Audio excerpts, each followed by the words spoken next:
아침마다 저녁마다 여호와께 감사하고 또 종일 하나님을 자랑하고 여호와의 이름에 영원히 감사하는 삶, 그것이 우리 믿는 자의 삶이라고 생각을 합니다. 그러므로 성도의 감사는 매일의 감사, 365일 감사, 평생의 감사, 온전한 감사, 뛰어난 감사, 그 감사가 우리의 삶 가운데 나타나기를 바랍니다. 저는 오늘 두 가지 감사에 대해서 말씀 나누려고 해요. 첫 번째입니다. 예수님의 감사. 어떤 감사일까? 예수님의 감사, 한마디로 말하면 많은 감사가 있지만 대표적인 게 빈들의 감사다. 무슨 감사라고요? 빈들의 감사. 오병이어의 기적이 나타난 곳 어딘지 아시죠? 빈들이었습니다. 빈들이라고 하는 게 아무것도 없는 거 아니에요. 찾을 것도 없고 먹을 것도 없고 구할 것도 없는 그런 상황, 그게 빈들 아닙니까? 그래서 성경 복음서를 보면은요, 오병이어 기적 베푸신 예수님 계셨던 곳을 베세다 지역 빈들이라고 강조하고 있습니다. 여러분, 그런 빈들에서 예수님께서 어떻게 하셨는지 다 아시잖아요.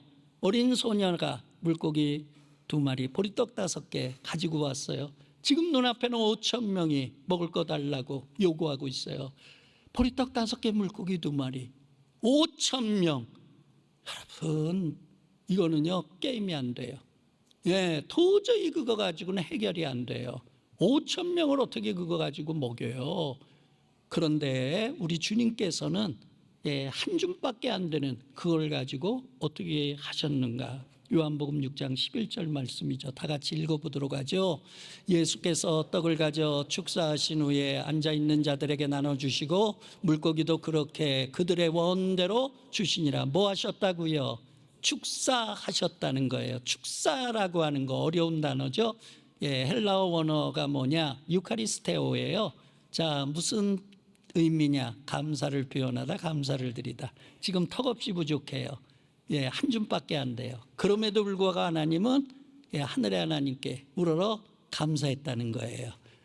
결과적으로 5,000명이 먹고도 남는 12광준이나 남는 그런 기적이 그들에게 나타난 줄로 믿습니다. 여러분, 빈들에서의 감사, 그것은 바로 기적이라고 하는 사실 우리가 기억하게 되기를 바랍니다. 자, 어제 설교를 이제 읽고 또 읽고 그러는데, 이 큐티를 늘 하니까 이제 질문이 이렇게 오는 거예요. 예수님 서 계신 이곳이 과연 빈들이냐? 여기가 빈들이냐? 성경이 빈들이라고 그랬는데요. 다시 질문이 또 와요. 빈들이냐? 말씀을 묵상하게 되잖아요. 질문이라고 하는 건 뭔가 대답이 있거든요. 그래서 말씀을 묵상하고 또 묵상하는 가운데 성령께서 깨닫게 하시는 거예요. 예수님 계시기 때문에 빈들이 아니라는 거예요. 영적으로 빈들이 아니라는 거예요. 여러분, 예수님 계신데 거기가 천국이죠. 천국이라고 하는 게 여러분, 다시는 줄이지도 목마르지도 아니하고 해와 어떤 것도 너희를 상하지 않게 하리라. 요한계시록에 나와 있거든요. 여러분, 주님이 계신기 때문에 기적이 일어난 거예요. 여러분, 물고기 2마리, 보리떡 5개, 물론 도구였겠죠. 근데 가장 중요한 건 뭐냐? 예수님의 기적이에요. 예수님의 능력이에요. 그러니까 우리가 세상적으로 보면 빈들이지만 영적으로 보면 빈들이 아닌 거예요. 풍요에 들인 거예요. 기적에 들인 거예요. 그러면서 또 깨달음이 와요. 내 인생이 뭐냐? 보리떡 5개, 물고기 2마리, 보잘것없는 인생이야. 그러나 그 인생이라도 주님의 손에 드리면, 너의 삶을 주님께 드리면 기적은 있는 거다. 할렐루야. 여러분, 빈들의 인생이 되지 마시고 우리의 삶 가운데 주님이 계시고 내 삶 가운데 주님이 계시면 여러분, 풍요에 들이 되는 줄로 믿습니다. 그런 인생을 살아가는 우리 하늘 가족들 다 되시기를 주의 이름으로 소망합니다. 제가 이 빈들 묵상하면서 또 깨달음을 주세요. 너 지나온 인생 가운데 빈들이 언제였니? 제가 뒤돌아보니까 빈들이 있었더라고요. 신학교를 10년 늦게 졸업을 했어요. 친구들이 다 목사 안수 받고 도이직 교회로 나와요. 저는 목회를 나가야 되는데 임지가 없어요. 1년 동안 많은 선배님들, 제가 얼마나 많은 인맥이 있습니까? 그런데 다 막히는 거예요. 처음에는요 자신했어요. 졸업하면 그냥 나가는 줄 알았어요. 교수님이 소개하고 청장님 소개하고 뭐 그러면 그냥 나가는 줄 알았거든요. 그런데 여러분, 사람의 힘으로 되는 게 아니에요. 목회는 특별히 하나님께서 열어주셔야 돼요. 그래서 깨달았어요. 1년 지난 다음에 깨달았어요. 이건 사람이 할 일이 아니다. 하나님이 해주셔야 된다. 그래서 다 포기하고 기도원으로 들어갔어요. 돈도 없죠, 쌀도 없죠. 그냥 들어갔어요. 먹을 게 없잖아요. 기도원에 큰 주전자가 있어요. 그러면 기도원 위에 올라가면 이렇게 샘물이 나와요. 그거를 떡갈나무 띄어가지고 이렇게 받쳐가지고 그 물을 잔뜩 받아서 와가지고 아침에도 점심에도 저녁에도 물만 먹고 사는 거죠. 몸무게가 10kg까지 빠지더라고요. 금식한 게 아니라 먹을 게 없어서 굶은 거예요. 주일날 예배를 드리러 가야 되는데 몇 군데 갔는데 다 부담스러워하는 거예요. 왜 그러냐? 목회를 못 나간 후배가 오니까 부담이 되잖아요. 목회 자리 소개해 줘야 되나? 도와줘야, 어떻게 해야 되나? 그래서 제가 가면 안 되겠다 이제 느꼈죠. 그래서 그러면 주일 예배 안 드릴 수는 없고 기도원 위에 산이 있어요. 거기 가서 예배를 드리자. 그리고 주일 예배를 드리는데 묵도합시다. 그 다음에 교동문 내가 회중도 하고 사회자도 하고 주고받고 그렇게 하고서 이제 설교 시간이 되잖아요. 아무도 없잖아요. 그래도 설교해야 되잖아요. 설교 없는 예배가 어디 있어요. 그래서 이제 설교를 하는 거예요. 정성껏 준비를 하는 거예요. 근데 거기 아무도 안 다니거든요. 근데 그날 어떤 할아버지가 거기를 지나가요.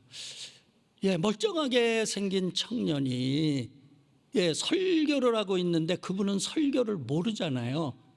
그러니까 세상 말로 씨부렁대는 줄 아는 거야. 그러니까 안 됐다. 그러고 그냥 지나가시는 게 아니라 제가 그런 자로 보였던 거예요. 그분이 지나가고 나는데요, 내 마음에 너무 아픔이, 너무 슬픔이 몰려와요. 나도 모르게 힘이 쭉 빠져버려서 철부덕이 주저앉았어요. 그냥 주저앉았어요. 그리고 울음이 터지는데 오라는 데도 없고 갈 데도 없고 1년을 대학은 졸업했는데 임지가 안 열리는 거예요. 너무너무 내 자신이 서럽고 절망적이에요. 아무것도 이제는 붙잡을 게 없는 거예요. 너무너무 아프니까 막 눈물이 위에서 아래서 막 쏟아지는데요. 간이 끊어지는 거 저는 그때 정말 느꼈어요. 얼마나 아프게 울었는지 막 간이 끊어질 정도로 그렇게 아파요. 그러니까 막 여기를 이제 움켜잡고 막 이제 뒹굴면서 우는 거예요. 근데 음성이 들려요. 눈을 들어보래요. 그 제가 누가 왔나? 아니에요. 아무도 없어요.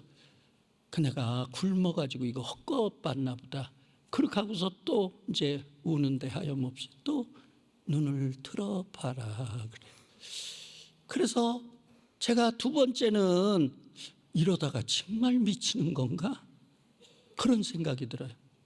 그 또 우는데 음성이 또 들려요. 눈을 들어보래요. 그래서 또 들었어요. 그랬더니 놀라운 사실은요, 보여요. 뭐가 보이느냐? 나무가 보여요. 그러니까 바로 무슨 응답이 오냐면 저 나무들이 내 양떼가 되게 하리라. 할렐루야. 여러분 보니까 얼마나 산에 나무가 많은지 몰라요. 빽빽한 거예요. 그런데 저 나무들이 내 양떼가 되게 하리라, 그 음성을 듣는데 머릿속에 마음속에 완전하게 생생하게 새겨지는데요, 놀라운 사실은요, 울음이 멈춰지는 거예요. 슬픔이 떠나가는 거예요. 주저앉았다 일어나는 거예요. 감사가 나오는 거예요. 기쁨이 나오는 거예요. 말씀을 주신 하나님께서 그 말씀 이루어 주실 거다. 눈에 안 보여요. 귀에 안 들려요. 손에 잡히는 거 없어요. 그러나 말씀은 내 안에 있어요. 얼마나 그때부터 막 힘이 솟아나는지. 한 달이 지났습니다. 목회길이 열리는데 광덕교회 고향에 가서 목회하는 길을 하나님이 열어주셨어요. 그리고 제가 지금까지 목회하면서 정말 너무너무 그한 거는 말씀하신 분은 하나님이신데 그 말씀도 하나님이 하셨지만 이루어 가신 분도 하나님이세요. 할렐루야. 여러분, 저희 교회가 부흥하게 된 거, 여러분 하나님께서 그때 음성 주시고 하나님께서 그걸 이루어 주셔서, 살아계신 하나님, 진실하신 하나님, 약속하시고 응답하시면 반드시 이루어 주시는 그 하나님을 여러분들에게 증거하라고, 여러분 그런 체험하게 된 줄로 믿습니다.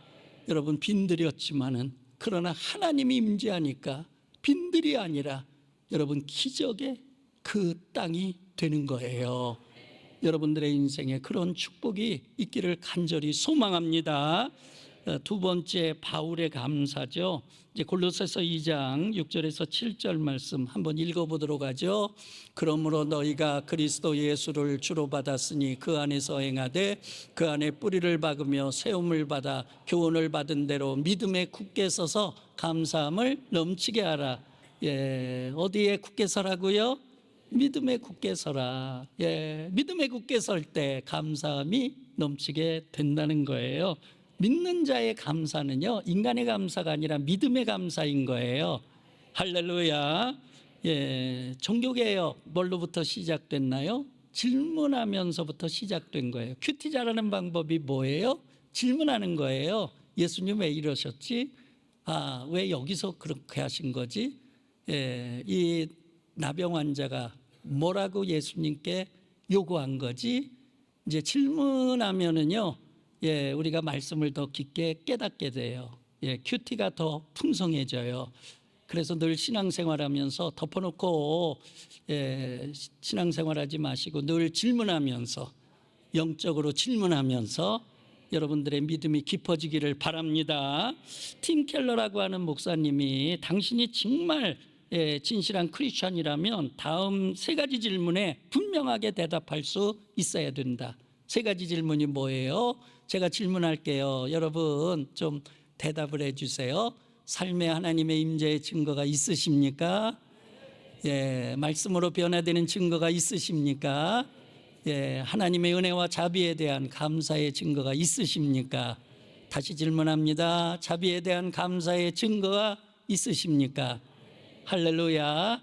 여러분 우리가 365일 감사할 때 여러분 그거는 감사에 대한 증거가 되는 줄로 믿습니다.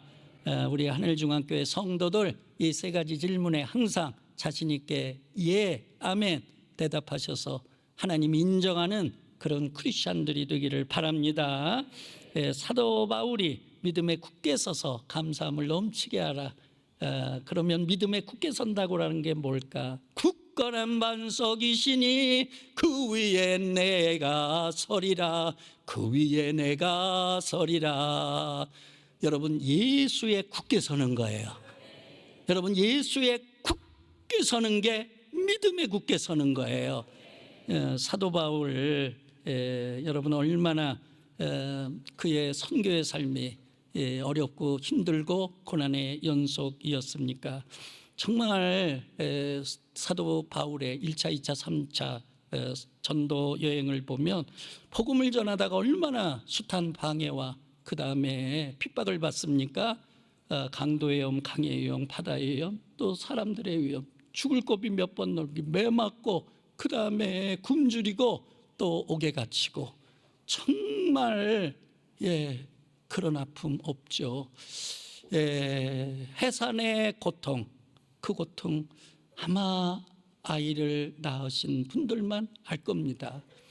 그런 고통으로 낳은 교회들, 그 교회들이 바로 사도 바울이 세운 교회예요. 참 저는 사도행전을 읽으면서 너무나 감사한 게, 복음이라고 하는 건 생명이기 때문에 던지면 열매 맺어. 할렐루야. 전도라고 하는 건 예수의 복음을 전하는 건데, 예수의 복음은 생명력이 있어가지고요, 여러분 자라나요. 열매를 맺게 돼요. 성령님이 하시는 거예요. 그래서 사도 바울이 수많은 핍박을 받아서 3주밖에 복음 못 전한 데살로니가에서도 얼마나 훌륭한 교회가 세워집니까? 수많은 교회가 소아시아에, 유럽에 세워지게 됐잖아요. 그렇게 어렵게 세워진 교회인데 사도 바울이 떠나고 나니까 이단들이 침투하는 거예요. 거짓 교사들이 침투하는 거예요. 사도 바울의 사도권에 그 흔들어대려고 하는 그런 사람들이 불순하게 침투를 해서 교회를 흔들어대죠. 교회를 흔들어대는 것뿐만 아니라 복음과 십자가, 그리고 예수의 부활까지도 흔들어대는 거예요. 사도 바울이 여러분 그런 상황을 볼 때 얼마나 마음이 아프겠어요. 어떻게 세운 교회인데요, 어떻게 설립된 교회인데요, 그런데 거짓 교사들이, 이단들이, 그리고 바울의 반대자들이 침투해가지고 막 복음을 흔들어대는 거예요. 그들의 믿음을 막 흔들어대는 거예요. 교회가 혼란하고 분쟁이 일어나고 정말 마음이 아픈 그런 가운데도 사도 바울은 그 교회에 편지를 쓰잖아요. 편지를 쓸 때 맨 먼저 뭐가 나와요? 편지마다 똑같아요.